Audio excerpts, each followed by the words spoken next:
কোটশিলা রেঞ্জের শিমনি জাবর জঙ্গলে বন দপ্তরের ট্র্যাপ ক্যামেরায় ধরা পড়েছে জোড়া চিতাবাঘের স্পষ্ট ছবি।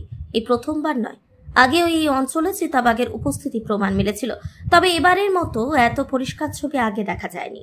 ফলে জঙ্গলের প্রাণীকুল নিয়ে নতুন করে চাঞ্চল্য ছড়িয়েছে এলাকায়।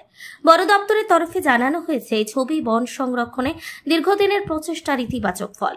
চিতাবাঘের মতো শীর্ষ শিকারী প্রাণীর উপস্থিতি এই অঞ্চলের জীব বৈচিত্র্যের সুস্থতার পরিচয় দেয়। তবে একই সঙ্গে বন দপ্তর মনে করিয়ে দিয়েছে, বন্যপ্রাণীর সংখ্যা বাড়ার সঙ্গে সঙ্গে সাধারণ মানুষের সচেতনতা বৃদ্ধিও প্রয়োজন। তাই গ্রামে গঞ্জে ঘুরে চলছে প্রচার অভিযান। মানুষকে বন সংরক্ষণ, চিতাবাঘের চলাচল সম্পর্কে সচেতন করা হচ্ছে। জঙ্গলে বা জঙ্গল লাগোয়া এলাকায় সতর্কতা অবলম্বনের পরামর্শ দেওয়া হচ্ছে। দেখুন, আপনারা জানেন যে বছর 2-3 আগে ওখানে ছোট কিছু পায়ের ছাপে আমাদের মনে হয়েছিল যে ওখানে বাচ্চা চিতাবাঘ আছে।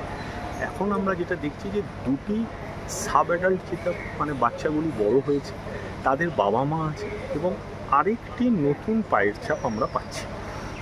সব মিলিয়ে সংখ্যাটা 5 বলে আমরা আশাবাদী। মানে বাবা মা, 2 বাচ্চা সহ একটি ফ্যামিলি এবং একজন নতুন কারোর আগমন।